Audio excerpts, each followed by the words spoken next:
엄마, 나 가게 안 하고 싶은데. 너 가게 해봤니? 너 음식 만들어봤니? 인테리어는? 집기는? 일할 사람은? 운영은? 가게 자리는? 세금은? 너 돈이 있니?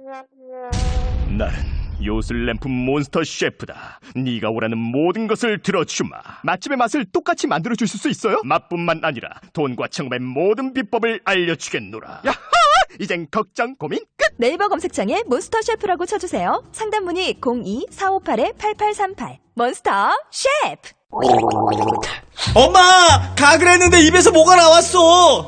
그거 올리덴탈 체크 가글이라 그런겨.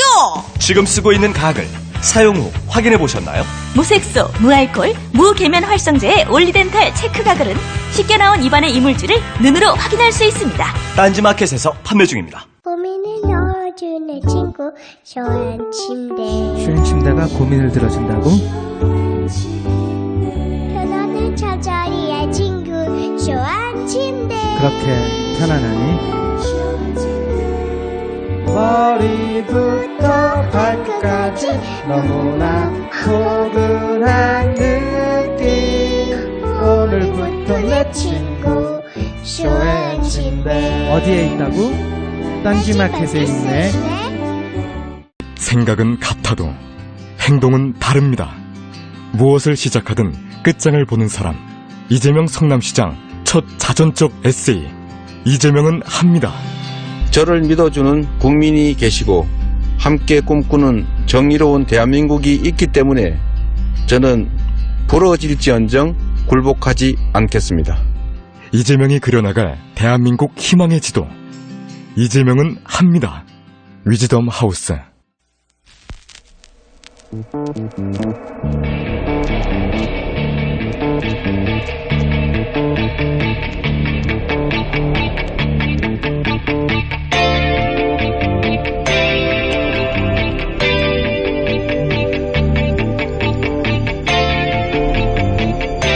안녕하세요, 김호준입니다.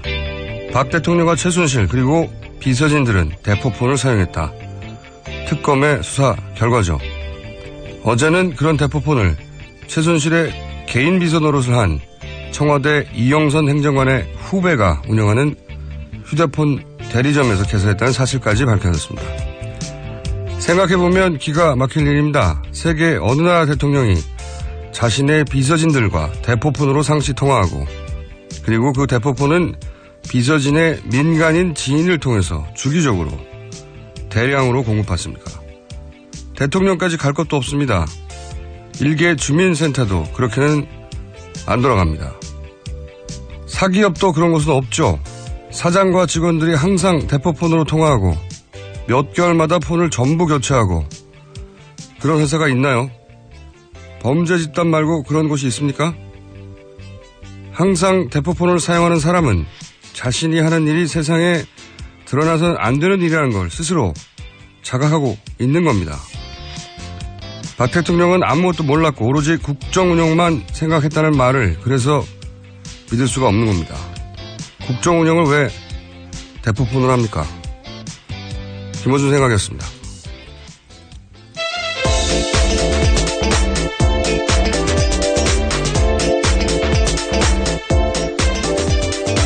시사인의 김은지입니다. 네. 이 대포폰 이야기가 처음 나왔을 때만 해도 청와대에서는 말도 안 되는 얘기라고 했죠. 예, 펄쩍 뛰었습니다. 말도 안 되는 얘기라고 거의 뭐 코웃음을 치는 정도 반응을 했는데 요즘은 반응이 없어요. 네, 할 수가 없죠. 요즘은 반응이 없는 것이 너무 구체적이고 게다가 번호가 나와버렸어요. 번호가. 예. 네. 어제 관련 뉴스가 많이 나왔죠? 네, TV조선이 번호를 특정해서 보도했습니다. 끝자리가 4021인데요. 이 번호가 대통령 차명폰으로 추정되는 거랍니다. 그래서 이 번호를 특검이 시간대별로 기지국 분석을 했었는데요. 대통령 순방 동선 등과 일치한다라고 합니다. 발신지는 평상시 대부분 청와대 경내로 찍혔는데요. 대통령의 일정이 있어서 움직이면 그에 따라 동선이 바뀌었다라는 겁니다. 네. 이게 이제 대통령으로 특정할 수 있는 이유가 우선 이 끝번호를 장시호 씨가 네. 특정해 주었고 그리고 청와대 경내에서 자는 사람이 많이 없어요. 그렇죠. 예, 계속 있을 수도 없죠, 사실. 네. 그 번호가. 그리고 이제 경내에 있는 사람이 있을 수 있다 치더라도 거기서 숙식을 하는 사람의 폰으로 특정하려고 해도 해외 순방을 가는데도 따라한단 말이죠. 네. 번호도 맞고 위치도 맞고 그리고 해외 순방이라는 특수한 일정도 맞고 뭐 다 맞는 거죠. 네. 그리고 그렇게 해서 비교를 해봤더니 하루에 평균 3통화 정도. 네, 그렇죠. 6개월 동안 570여 차례입니다. 네. 최순실 씨와만 따져서 하루에 평균 3통화를 했고, 네. 그리고 도피 행각을 벌일 때도 계속 통화를 했고. 네, 독일에서요. 그리고 보면 해외 로밍도 있다고 해요. 네, 그 폰을 들고 다니는 거죠. 계속해서. 여기서 중요한 것은 요금을 누가 냈냐 이거라고 봅니다. 저는. 여기까지 따져봐야 된다고 보는데. 네네.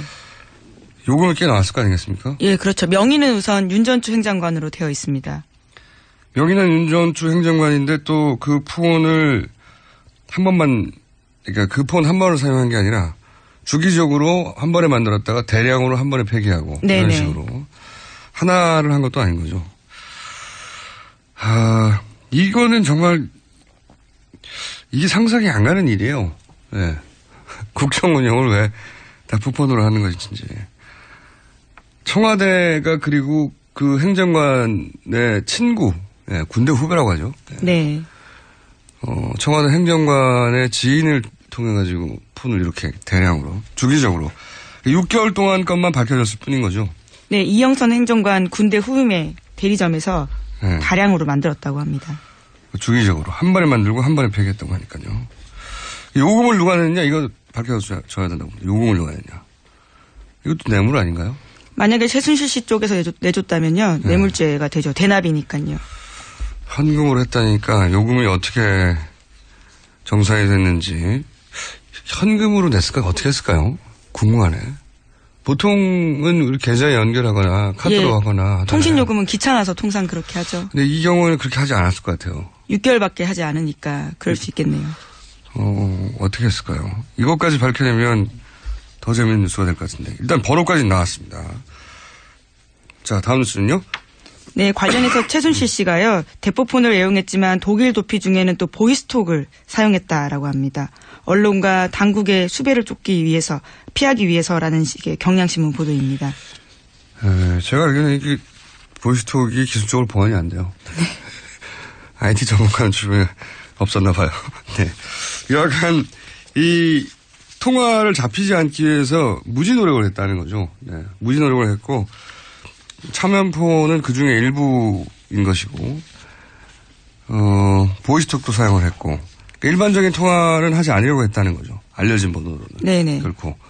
그러니까 범죄 집단을 떠올리는 겁니다. 그런 경우가 어딨어요. 회사에서도 그렇게 안 해요. 저는 이런 경우를 들어본 적이 없어요. 회사 사장이 항상 직원들과 대포폰으로만 통화한다. 주기적으로. 그런 회사도 없습니다. 회사도 없는 일이고 무슨 어떤 정부 부처는 항상 그 부처는 항상 대포폰으로 회의한다. 말이 안 되잖아요.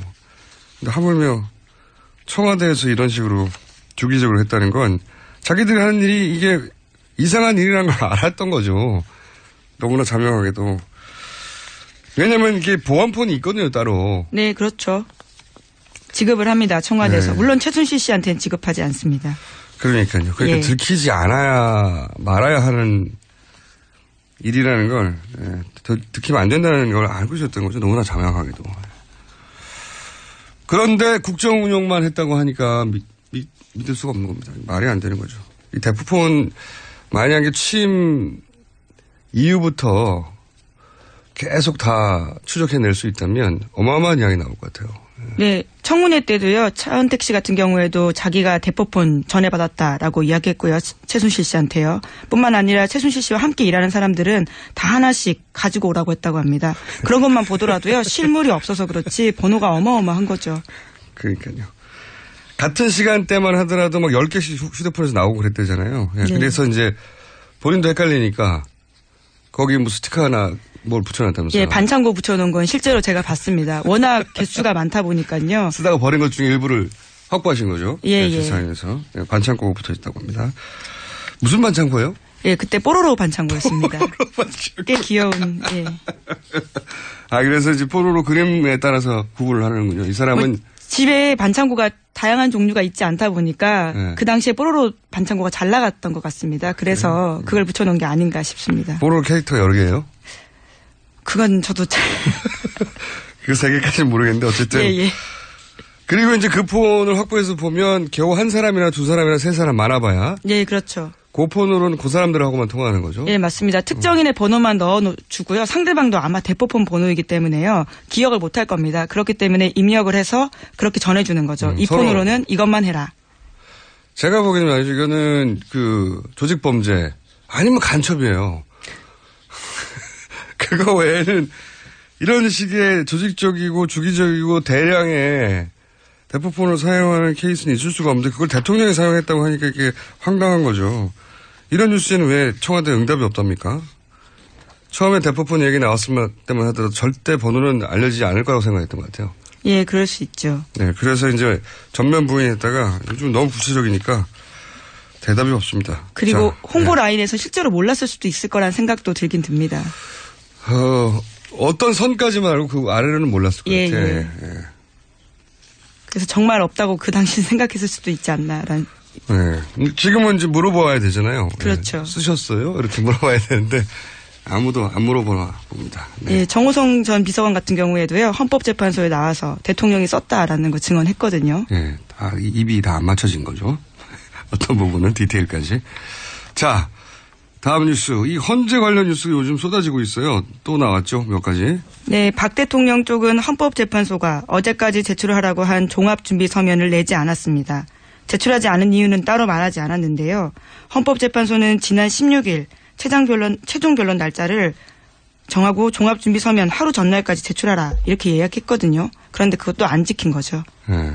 아니, 최종 변론을 계속해서 박근혜 대통령 변호인단 요청에 따라서 연기해 왔어요. 22일을 24일로 바꿔주고 24일을 27일로 바꿔줬는데 또 27일에 최종 그 종합 준비 서면을 내라고 했는데도 또 안 지킨 겁니다. 예, 네. 예. 변론에 계속. 맞춰서 준비 서면 내야 되는데요. 안 낸 거죠. 여기 헌재가 하라고 하는 일을 안 해요. 헌재를 이렇게까지 무시하기엔 상상할 수 없는 일인데. 네, 재판부는 소송 지휘권이라고 해서요. 기본적으로 이렇게 재판을 진행할 수 있는 권리를 가지고 있습니다. 네. 아무것도 안 지켜요, 아무것도. 그렇죠. 무시하는 거죠. 네, 제가 피고인으로 많이 서봤지 않습니까? 안 지키기 어려워요.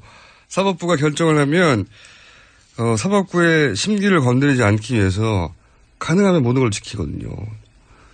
근데 여기서는 뭐 한두 번이 아니고 몇 번째입니까? 안 지켜요, 그냥. 아무 말도 없이. 이유도 말을 안 합니다. 네, 그냥 안 지킵니다. 어떻게든 계속 연기하려고 하는 거죠. 3월 13일 어떻게든 연기하려고 한 건데. 그 과정에서 말도 막혀요. 이게 박근혜 대통령의 변호인 측에서 나온 이야기로 알고 있는데, 만약에 탄핵이 되면 이게 서울이 피로 덮일 것이다. 예, 피와 눈물로 덮인다. 뭐 이런 이야기를 했죠. 이건 정말 상상하기 어려운 발언입니다. 이거는 그 소위 이제 맞불 집회를 직접 발언을 들어보신 분들이 있는지 모르겠는데 거기 보면 정말 과격한 발언 많이 나오거든요. 총으로 쏴서 죽여야 된다는 얘기도 나와요. 정말로. 네, 동시대를 살고 있는 시민인가라는 생각이 들 정도로. 발언의 수위가 뭐 탄핵은 안 된다. 그런 게 아닙니다. 총으로 쏴서 죽여야 된다 이런 발언들 막 나오거든요. 그 발언하고 정확하게 맥을 같이 하는, 피로 덮일 것이라는 말을 어떻게 헌재 재판소에서 대통령 변호인 측이 얘기를 합니까? 이거 변호인 측이 한 얘기예요. 서울이 피와 눈물로 덮일 것이다. 이게 보통 일이 아닙니다. 이 양반들이 무슨 생각을 하는 건지.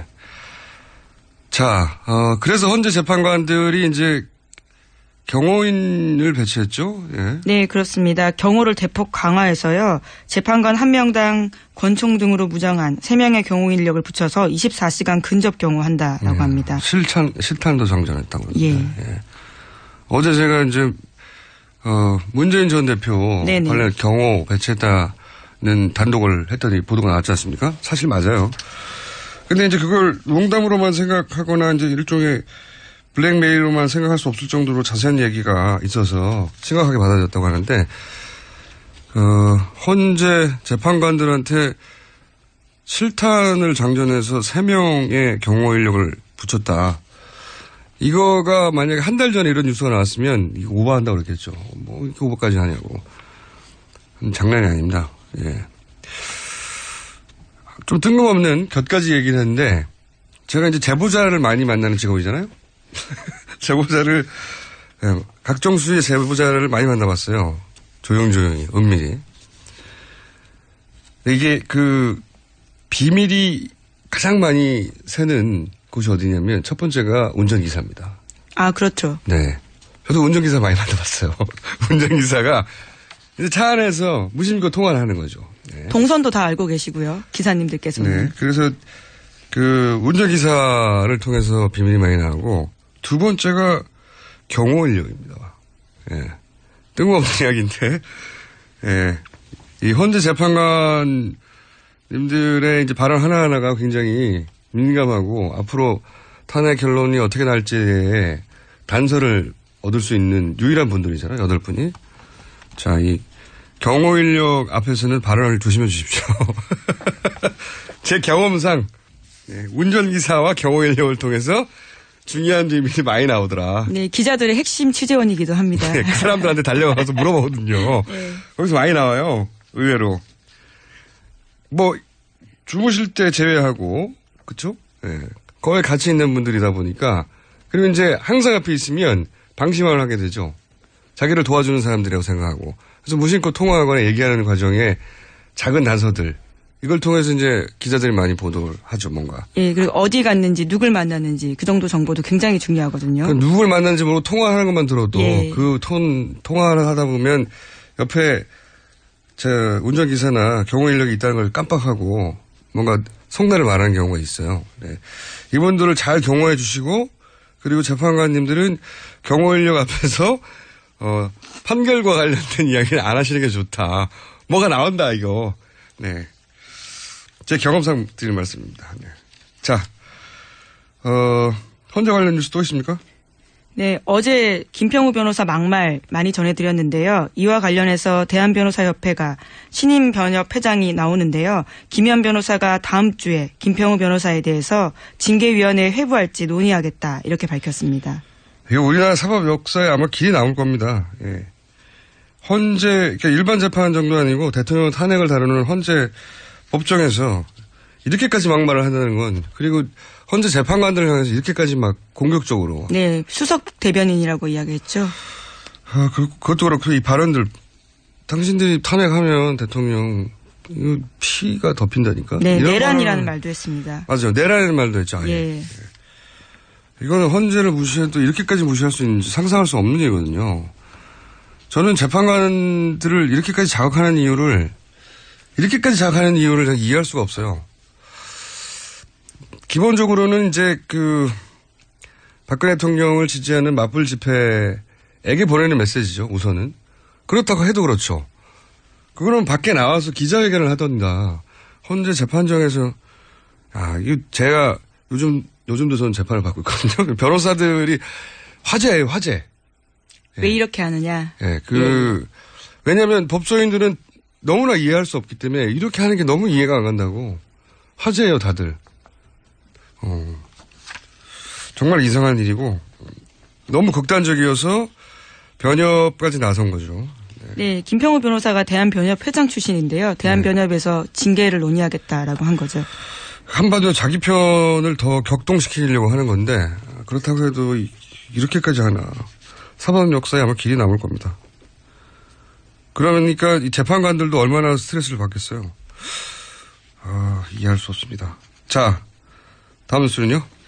네, 황교안 권한대행이요. 특검법 개정안 처리가 무산된 어제에도 수사기간 연장과 관련해서는 아무런 입장을 내놓지 않았습니다. 추가로 내놓을 입장이 없다라고 밝혔는데요. 여전히 면밀히 검토 중이다라고만 합니다.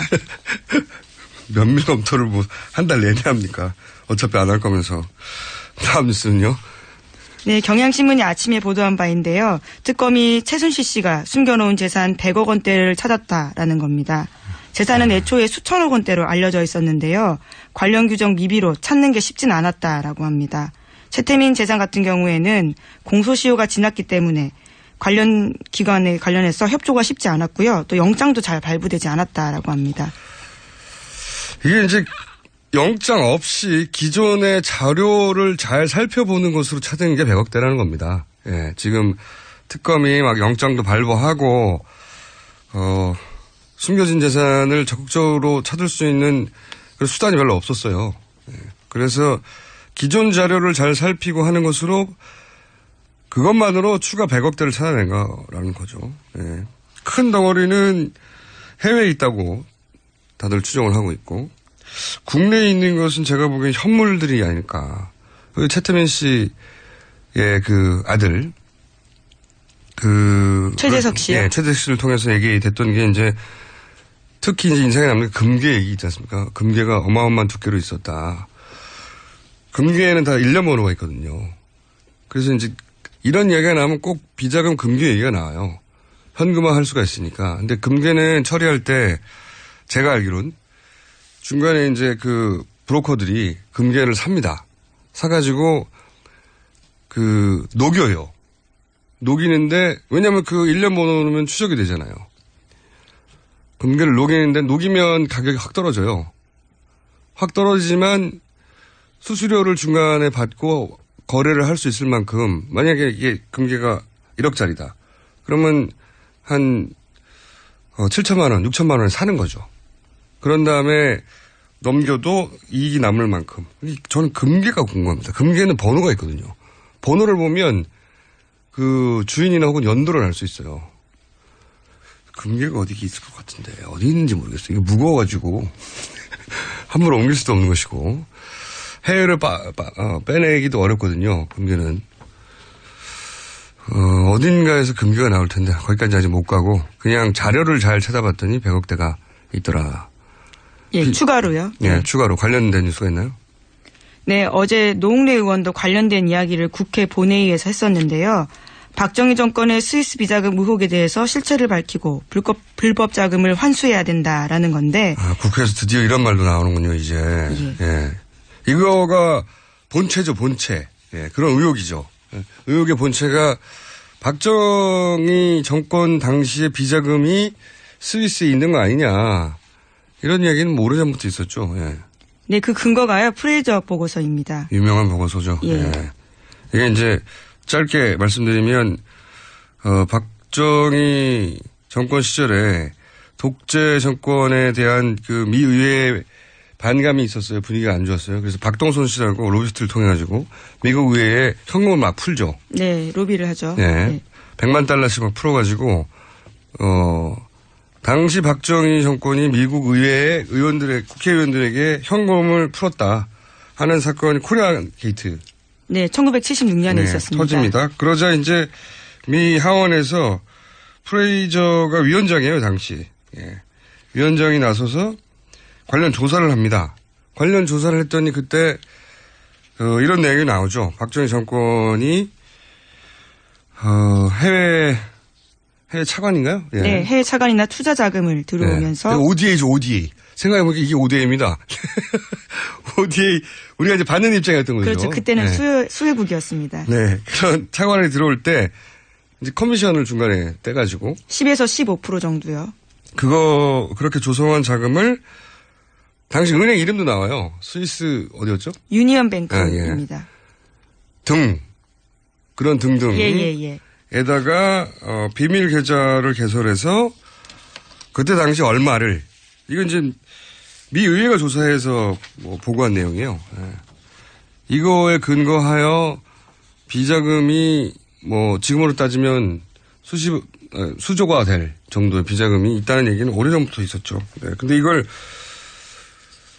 한 번도 우리 정부가 혹은 우리 국회가 이걸 추정한 적은 없어요. 근데 처음으로 이런 얘기가 나왔네요. 자, 이거 관련해서 자서전을 쓴 분도 있었어요. 당시에 기자. 김명자 씨인가? 문명자 기자. 문명자. 예. 재미 언론인이었습니다. 네.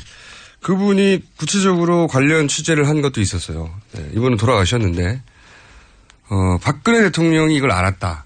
네네. 하는 자신의 취재기를 책으로 썼죠. 네, 어제 그 관련 내용도요, 노웅래 의원이 이야기했습니다. 뭐라고 했습니까? 11.6 이후에요, 박 네. 대통령이 보안요원 5명과 함께 스위스를 방문해서 비밀계좌의 예금주 이름을 바꿨고 동행한 이들에게 사례비로 5만 달러씩 줬다라는 제보를 받았다라는 거죠. 저도 이 관련 취재를 해본 적이 있어요. 다음에 얘기하죠. 네. 취재를 해본 적이 있습니다. 네. 이런 제보를 할 만한 분들이 나이가 너무 많아요, 이제. 관련 사실을 알거나 들었거나 하는 분들은 나이가 굉장히 많고, 여하간 이런 게 굉장히 구체적인 정황으로 있긴 있어요. 근데 이걸 어떻게 찾아내겠어요? 네, 그래서 어제 노웅래 의원도요, 국회에서 그런 이야기를 한 것 같습니다. 자유발언으로요. 이게 과연 찾아질 수 있을지는 모르겠으나, 대단히 구체적인 정황으로 혹은 책으로, 혹은 증언으로 자료가 남아있긴 합니다. 실제 스위스은행이 이걸 인정할 리는 없을 테니까 찾을 방법은 저도 모르겠어요. 찾으려고 노력해봤는데 굉장히 어려운 일이더라고요. 예. 자, 제목 정도 하나 둘 읽을 수 있을 것 같습니다.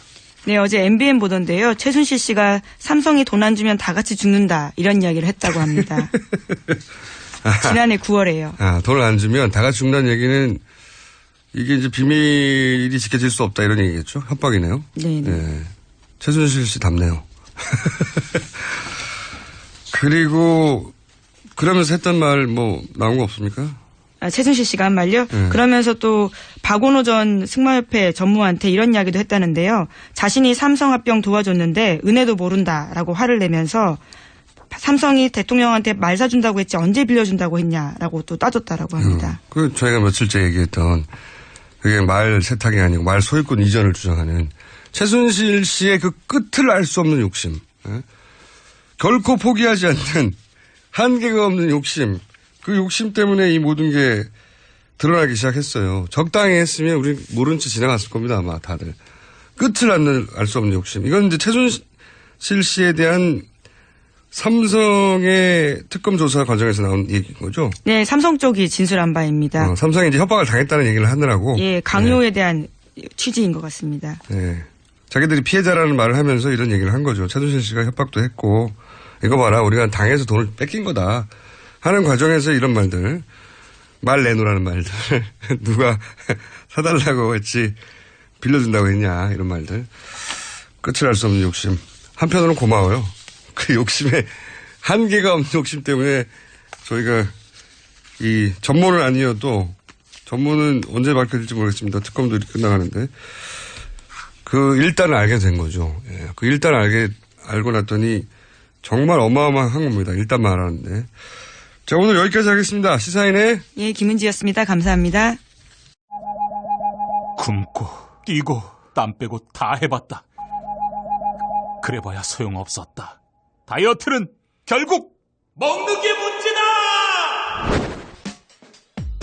동결건조 채소와 곡물, 단백질, 그리고 효소와 비타민, 미네랄로 만든 다이어트 전용 그린 스무디로 하루 한두 끼만 바꿔 드세요. 검색창에서 비타샵을 검색해주세요. 아무도 묻지도 따지지도 않고 가입하셨다고요? 보험은 너무 어려워요. 걱정 마십시오. 마이보험 체크가 도와드립니다. 1800-7917 마이보험 체크로 지금 전화주세요. 1800-7917 이미 가입한 보험이나 신규 보험도 가장 좋은 조건을 체크해서 찾아드립니다. 인터넷 한글 주소 마이보험.com 또는 카카오톡에서 아이디 검색 마이보험을 친구 추가하여 상담하실 수 있습니다. 여성 여러분, 골반이 삐딱하면 허리가 아파요. 아랫배가 나와요. 골반이 바로 서야 건강도 아름다움도 바로 섭니다. 바디로직을 입으세요. 토크밴드의 입체적인 탄력이 틀어진 골반을 바로잡습니다. 간편하고 확실한 골반 교정 타이즈 바디로직. 삐딱한 남성 골반에도 역시 바디로직. 바디로직의 효과를 못 느끼셨다면 100% 환불해드립니다. 자세한 환불 조건은 홈페이지를 참조하세요.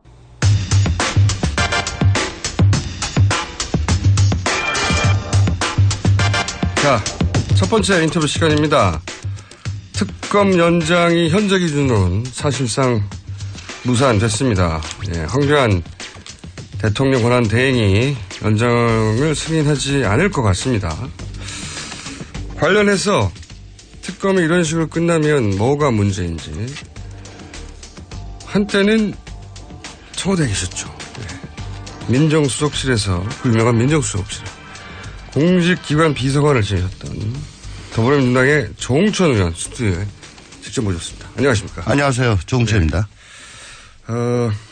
저희가 이제 그 특검이 이런 식으로 연장이 안 되고 끝나가는 마당에 이런 식으로 끝나면 어떤 사안들이 제대로 짚어지지 않고 사라질 수 있는가. 누구보다도 잘 아실 수밖에 없는 계셨지 않습니까? 청와대. 예. 난리가 났을 때. 소위 정윤회 문건 사건이 난리가 났을 때 청와대에 계셨고 민정수석실에 계셨고 근데 그 사건으로 이제 잘리셨죠. 아니요. 그러니까 정윤회 문건 전에 이미 7달 전에 잘렸고 네. 잘리고 난 이후에 이제 그게 터진 거죠. 아, 그랬나요? 예. 다도 연결돼 가지고 세월호 참사 날 잘렸죠. 그러셨군요. 자, 그걸 알아보다가 잘리신 거죠, 참. 그렇죠? 알아봤고 네. 정윤회 문건에 그걸 보고를 했는데 네. 그 문건이 제가 잘린 거? 네. 예, 알아보다가 찍혀서. 그러니까요. 네. 정윤회 문건에 등장하는 내용을 사실은 알아보다가 잘린 거죠. 그래서 저는 거의 붙어 있는 줄 알았더니 훨씬 전에 잘리셨거든요. 예. 예. 세상에 알려지기 전에. 그리고 그 얘기도 좀 더 하겠지만 특히 이제 최근에 우병우 전 민정수석 구속영장이 기각이 됐는데 네. 이 최순실 게이트 초기부터 우병우 민정수석에 대해서 끊임없이 거론을 하셨어요. 그리고 3인방. 네. 예. 그리고 문고리 3인방. 네. 여기가 핵심인데 네. 이거 수사가 어렵다. 계속해서 그 경고를 하셨고 실제 영장 기각으로 결론이 나고 말았어요. 네. 네. 우선 우병우 전 민정수석에 대해서 여기가 핵심이라고 계속해서 수사가 제대로 하기 어려울 거라고 경고의 메시지를 석 달 전부터 날리신 이유가 뭡니까? 제가 나가고 난 이후에 네. 그 안에 동정을 보니까 이제 제 사건으로 네. 3인방은 전면에 나서기가 힘들게 됐고 대신에 전면에 나선 게 우병우인데 우병우를 통해서 권력기관 통제를 하고 공직사회 장악을 한 거죠. 말하자면은 허브 역할을 한 겁니다. 허브 역할을? 네네. 그러니까 우병우 전 민정수석은 본인은 그냥 전달만 가교 역할만 했을 뿐이라고 표현하고 그러니까 시킨 대로 했다는 거죠. 가교 역할만 하려면 뭐 부급 여비서가 하면 되죠. 그러니까 가교 역할이 아니라 정보가 거기 다 모여서 거기서 실제로 통제 역할을 했다는 거죠. 그렇습니다. 그리고 저 대통령 혹은 3인방의 뜻을. 대통령 혹은 3인방에. 예. 그 3인방 관련해서 지금은 정호성 비서관만 이제 수감되어 있는 상태인데 네. 나머지 두 분은 지금 자유의 몸 아니겠습니까? 이 두 분이 이 전체 게이트에 아무런 역할도 안 했을까요? 하하하하. 예. 정호성보다 더 심하죠. 그죠? 네. 그렇게 추정할 수는 있는데 직접 조사했었던 분으로 이 나머지 두 분의 어떤 기여도나 이 게이트에 또는 뭐 기여했던 카테고리라고 할까요? 네. 분야가 정호성의 역할은 메시지 담당이니까 네. 대통령을 통해 가지고 나가는 그 뭐 연설이라든가 또 뭐 대수비 혹은 뭐 국무회의 이럴 때 그 대통령 말씀 자료 혹은 각 부처에 내려가는 뭐 지시사항 이런 거 포멀한 걸 했고요. 포멀한 거. 그게 이제 하필이면 태블릿이 나오는 바람에 엮여가지고 지금. 그거는 저 핸드폰, 휴대폰이 쭉 나와가지고. 어쩔 수 없이 빠져나가지 못한 거죠. 빼박캔트로 그렇게 된 거고. 근데 그건 오히려 공식적인 업무에 가까웠고. 그렇죠. 그럼 비공식적인 업무에 가까운 것들을 나머지 두 분이 한 겁니까? 저는 그렇게 알고 있습니다. 그럼 그게 더 큰 문제 아닙니까? 그렇죠. 예를 들면요. 뭐 인사 개입. 뭐. 어쨌든 뭐 상상할 수 있는. 저는 상상을 못하기 때문에 좀 더 구체적으로. 인사 개입이라고 하면 그런 얘기가 간간히 언론 보도에 있었어요. 뭐 경찰 인사에 개입했다든가, 뭐 네. 군 인사 얘기도 조금씩 나오기도 했고, 그런 인사에 둘 중에 누가 개입을 한 거죠? 권력기관 인사는 안봉근 쪽에서 주로 했고. 권력기관은? 예. 나머지는 이재만. 권력기관이 아닌 인사는 어디를 말하는 겁니까?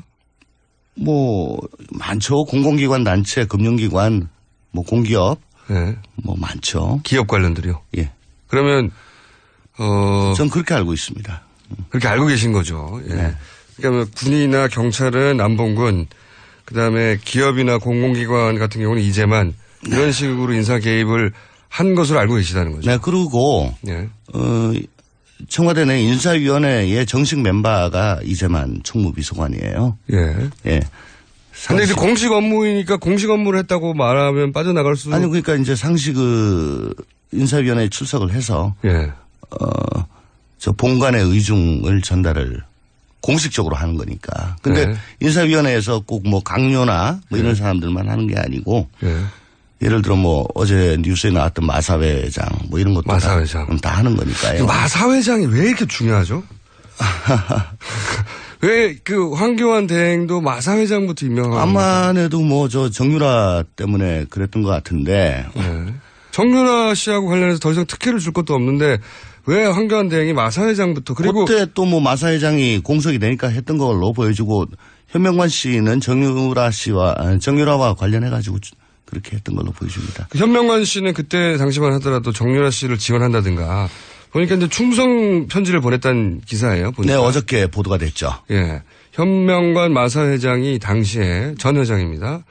이재만 씨에게 손편지로 그것도 얼마나 정성을 담는 애틋한 편지입니까? 손편지로 충성 맹세도 하고 그리고 또 인사청탁도 하고 인사를 이 사람한테 청탁해야 된다는 걸 알았던 거죠, 이분은. 뭐 보도에 의하면 그렇죠. 사실 현명관 회장 같은 경우는 제가 비서관으로 있을 때 한 번 저 리젝트를 했던 사람이에요. 아, 근데 안 된다고? 예. 그래서 덮었는데 다시 올라왔습니다. 아, 보통은 이렇게 리젝트를 하면 안 올라오는데. 네. 아, 꼭 해야 되는 사람인 거군요. 네네. 그렇죠. 김기춘 실장이. 그러니까 제가, 리젝트를 한 그 사유가 있었어요. 그게 다 하자가 보완이 됐다고 다시 올라왔습니다. 보완될 수 있는 하자였으면 진작에 그렇게 보완하라고 하지 않았었어요? 그게 뭐 상당히 개인적인 거고 도덕적인 게 결부됐기 때문에 제가 방송에서 말씀드리긴 좀 곤란하지만. 네. 결격 사유가 분명히 했는데. 네, 그걸 이제 다 보완했다고 올라왔어요. 예. 개인적인 결격 사유를 어떻게 보완하죠? 아, 그거 보완할 수가 있습니다. 나중에 끝나고 말씀드리겠습니다. 도덕적인 문제 회개하셨나? 종교기관에 가서? 아니요, 그게 저 서류에 딱 나타나게 보완이 됐습니다. 아, 서류상으로는 보완이 되도록. 예. 회개도 하셨겠죠. 또 한 가지 제가 인사에 주로 개입했다. 안봉근, 이재만 두 비서관들은 인사 문제로 사실은 특검 조사할 게 많은데 시간이 없어 못한 거죠, 제대로. 그렇죠. 그리고 증거가 정호성처럼 확보된 게 아무것도 없잖아요. 그죠? 그러니까요. 아마 그 특별수사본부라고 뭐 만들어지고 제일 먼저 압수수색을 한 게 이재만하고 정호성하고 안종범 집에 가서 압수수색을 했을 거예요. 그게 제 기억으로는 10월 29일인가 그렇습니다.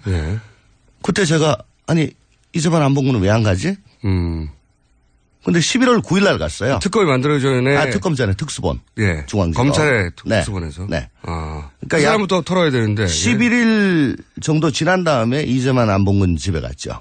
11일 지난 다음에. 네. 결과는 아무것도 없고. 그때 그 말씀 저도 기억나는데 아니 지금 3인방 중에 오히려 나머지 두 사람 이재만 안봉근 압수수색부터 해야 되는데 열흘이나 시간을 주냐 이런 말씀이셨는데. 네, 제가 보기에는 다 같이 해야 되는 건데. 네, 동시에. 정호성이 압수수색을 당하고 얼마 지나지 않아서 구속이 됐어요. 예. 그거 보고 룰루랄라 할 사람은 없을 겁니다. 혹시 그러면 우리 집도 압수수색 될 것이다. 당연히 그렇게 생각합니다. 그러면 이 문제될 게 뭐냐. 사사시 뒤졌겠죠. 그러면은 당시 특수본에서 의도적으로 열흘간 이재만 안봉근의 압수수색을 미뤘다고 생각하십니까? 그거라기보다는 뭐 정광석화처럼 뭐 거침없이 수사를 했다고 저 법무부에서는 얘기를 하는데 당시 안종범은 그전부터 이제 얘기가 계속 나왔고 그래서 안종범 안 할 수가 없고 또 안종범과 관련해서 정호성 얘기가 계속 심심찮게 나왔어요. 예. 나왔기 때문에 그때 당시에 문제가 되는 것들만 이렇게 한 거죠. 압수수색을. 그러니까 전반적으로 선제적으로 압수수색을 한 게 아니고 딱딱딱 보이는 것만 했기 때문에. 문제가 돼서 안 할 수 없는 것만 했다. 네네네. 그러니까 소극적으로 한 거예요. 그럼 거꾸로 수사를. 그때 당시 이제 우병우 라인이 살아 있어서 검찰이 해야 하는 것을 제대로 안 하고 있다 이런 얘기도 많이 있었지 않습니까? 그러니까 언론이 가르쳐 주는 대로 언론보다 2, 3일 뒤쳐져서 예. 언론이 가르쳐 준 대로 언론보다 2, 3일 뒤쳐져서 그렇게 수사를 한 겁니다. 예. 안봉원 이재만까지는 아직 얘기가 안 나왔으니까 안 하고 할 필요가 없는 거죠. 근데 그 수사해 본 사람들은 다 아는데 예. 그걸 해야 되는데 안 한 거 보고 왜 안 하지? 왜 안 했을까요? 그때 라인이 살아있어서 그런 겁니까? 대통령도 살아있었죠. 라인도 살아있고 대통령도 살아있었고. 10월 29일, 11월 9일. 그렇죠. 살아있었죠. 네. 예. 검찰을 지휘할 수 있었을 것 같고. 저 또 한 가지 궁금한 것은 그래서 이제 의도적으로 지원했다 이렇게 말하면 이제 입증해야 되는 문제이긴 하지만 해야 할 걸 안 했다고 말할 수 있는 거죠. 의도적으로는이라고는 너무 나간 거고 예. 굳이 적극적으로 하지 않았던 거. 적극적으로 하지 않았다. 그거는 맞는 것 같습니다. 네.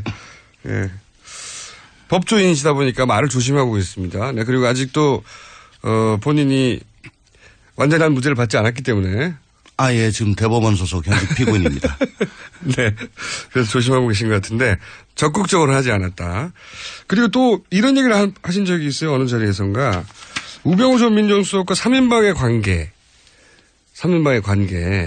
우병우 민정수석은 자신은 최순실도 모르고 자신은 그냥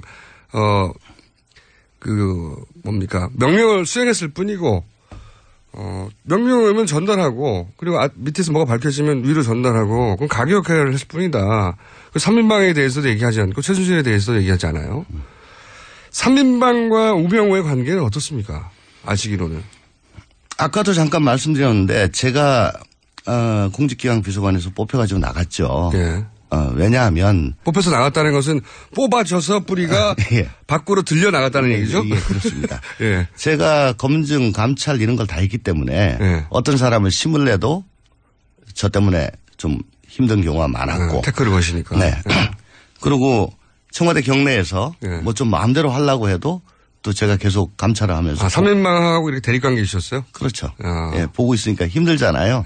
그러니까 뽑았어요. 뽑았다, 뿌리를. 예. 그리고 이제 우병우가 저 다음으로 왔는데. 이제 완전한 협조자죠. 협조자. 예. 협조자로서 그동안에, 못했던 것들. 좀 자세히 보시면. 제가 나가고 난 이후에. 각종 사업이라든가 돈이라는 얘기가 나옵니다. 지금 저 사건 보시면요. 예, 2014년 전에는 그런 게 없어요. 내가 거기 있었어도 괜찮았을 텐데, 막을 수 있었을 텐데, 이런 얘기인가요? 아니요. 그러니까 돈 얘기가 나왔으면 저는 광분했겠죠. 그 안에서. 예. 근데 어쨌든 지금 수사되는 거 보면은 저가 뽑히고 한참 있다가 돈 얘기가 나옵니다. 14년 중하순부터. 예. 그러니까 그 얘기는 즉,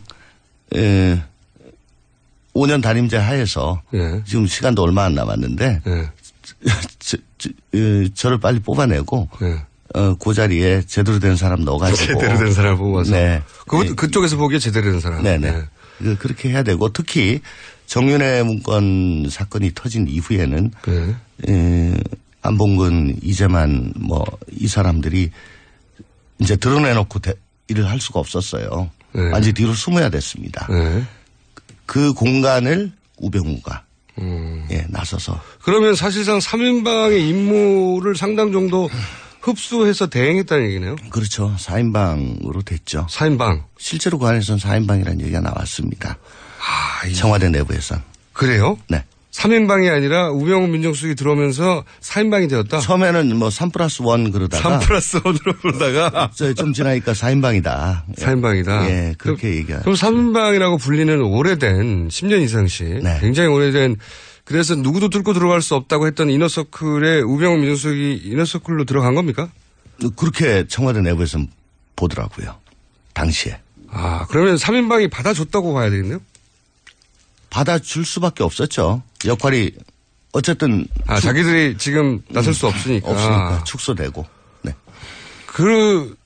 그렇다면 우병우 민정수석이, 그러니까 3인방은 절대적으로 최순실 씨하고 연결되어 있고 3인방은 그리고 정윤회 씨하고도 연결되어 있는 오랜 세월 박근혜 대통령의 가장 근접한 거리에서 도움을 줬던 3인방인데 이 3인방 안에 들어갔다는 거는 박근혜 대통령과의 거리도 굉장히 가까워졌지만 최순실 씨와의 거리도 가까워졌다고 봐야 되는 거 아닙니까? 제가 9월 20일 날 대정부 질의에서 사실은 최순실 물꼬를 텄는데 그때 질의 중에 하나가 우병우, 멀리는 윤전추 또 최순실과의 인연으로 청와대에 들어왔다. 총리 그런 얘기 들은 적이 있냐라는 것입니다. 예, 그때 한마디를 하셨어요. 한마디를. 네. 예, 더 자세히는 얘기 안 하고. 그렇죠. 그걸 좀 자세히 얘기해 주세요, 이제. 우병우가 그때 7월 달부터 해가지고 문제가 무지무지하게 많았잖아요. 예, 예. 처음 거론된 게 우병우 민정수석이었죠. 예, 7월 달이었죠. 예. 그때 그 진경준하고 그 강남 땅. 그 이후에 코너링 나오고 정강 나오고 뭐 나오고. 처음에는 우병우 민정수석의 개인 비리처럼 시작됐어요, 이야기가. 근데 통상 그 중에 한 두 가지 나오면은 공직자는 그냥 잘라요. 그렇죠. 잘리죠. 근데 뭐 흔들리지 말고 꿋꿋이 뭐 이래라 그랬던가. 우병우 민정수석을 청와대가 왜 이렇게 보호하냐고. 거기에 대해서 다들 의아심을 갖고 있었잖아요. 그렇죠. 예. 그리고 TV조선에서 K미르재단이 약간 나왔습니다. 조금 나왔죠. 예, 좀 나왔죠. 이게 이제 두 개가 별개로 보였죠, 처음에는. 보였죠. 그리고 그 조선일보에 대한 공격이 또 청와대에 의한 조선일보 공격. 이석수에 대한 공격으로 이게 좀 전열이 흩어지고 했는데 이제 그걸 두 개를 한 물줄기로 이건 한 물줄기예요. 그게 이제 최순실에 의해서 한 물줄기가 되기 시작했죠. 예, 그거를 제가 말씀드린 겁니다. 그때는 우리가 눈치를 못 챘죠, 잘. 아유, 눈치채셨어요. 아니 그러니까 제가 궁금한 건 우병우 민정수석이 최순실을 끝까지 모른다고 하잖아요. 네. 그런데 어떻게 모를 수가 있냐라는 얘기를 사정을 저희보다 훨씬 많이 아시는 분부터 듣고 싶은 거죠. 어떻게 모를 수가 있습니까? 지금 언론에 계속 나오고 있지 않습니까? 뭐 골프장에서 같이 라운딩을 했다. 의원님이 아시는 건 좀 알아. 의원님이 아시는 거요. 의원님이 아시는 게 뭐가 있는지. 좀 아직 현직 피고인이니까 지금 언론에 보도된 게 엄청 많아요. 그리고 헬스클럽에서 같이 수영을 했다. 뭐 같은 개원이다. 뭐 옛날에 더 나아가지고 국봉사내에서 같이 같이 있었다. 뭐 그런 걸 근거로 난 그때 그렇게 얘기를 한 거죠. 모른다는 얘기 한마디로 논평하시면요. 우병우 민정수석이 최순실 씨를 모른다는 얘기에 대해서 한마디로 논평을 하자면? 살기 위해서는 어쩔 수 없다. 그렇게 말할 수밖에 없을 것이다. 예. 그 절대적으로 안다고 보시는 거죠? 모를 수가 없습니다. 모를 수가 없는 제가 생각하기에는. 더군다나 3인방 안에 들어갔기 때문에 그 이너서클 안으로. 아니 이게 많은 이야기가 있었는데 무슨 이렇게 벌써 지나갔을 시간이 2분밖에 안 남았네. 특검 연장 어떻게 됩니까? 갑자기 툭 뛰어가지고 한 번 더 나오셔야 될 것 같아요. 아유. 이게 일부라고 치고요. 오늘은 저희가 아예 그 서문 정도 쓰다가 만 것 같아요. 그죠? 그래서 한 번 더 나와주시고요. 뭐 어쨌든 특검 연장이요. 이건 검사 생활 해본 사람으로서는 연장 안 해줄 도리는 없는 겁니다. 그리고 특검은 독자적인 지휘의 수사를 하는 기관이니까 연장 여부도 특검이 독자적으로 판단을 하고 이게 정말 말도 안 되는 일일 때는 그거 좀 아니지 않냐 해가지고 승인 거부를 하는 건데 지금 수사가 100 중에 아무리 넉넉하게 봐줘도 30도 지금 제대로 안 된 상황이에요. 그렇잖아요. 그렇죠. 이때는 그냥 이거는 승인이 당연히 돼야 되는데. 그리고 지금까지도 거의 돼 왔고 만약에 거부를 한다면 황교안 대행이 거부 사유에 대해 가지고 뭐라고 얘기를 할 것인지 상당히 궁금하지 않을 수가 없습니다. 그냥 거부해버리고 끝 할 수는 없거든요. 이러고 저러고 해서 거부했다. 도대체 무슨 말을 할 건지. 이게 직권상정의 기회가 또 남아있나요? 지금 30초밖에 안 남았는데. 없습니다. 왜냐하면 회기가 3월 2일 예. 본회의가 그때밖에 없어요. 그러면 본회의를 따로 잡아야 되는데 그 의사 일정 합의가 저는 안 될 거로 보입니다. 그럼 3월 2일이 하루 남은 겁니다. 마지막. 아 근데 2월 28일 날 끝나잖아요. 죽은 다음에 심폐소를 해가지고 뭐 합니까? 그게 이제 부칙으로 해결할 수도 있다고 하던데. 아니 방법이 하나 있기는 한데 어저께 우리 누구야 박범계 간사가 한 얘기에 의하면 박영수 특검이 잦은 사퇴를 하면 그 상태로 정지가 됩니다. 아 그래요? 여기까지 하고요. 네. 여기까지 하고 저희가 한 번 더 모시겠습니다. 네. 맛배기 했는데 끝나버렸어요. 다음에 오시기로 하고 조홍천 의원 또 모십니다. 여기까지 하겠습니다. 이거죠.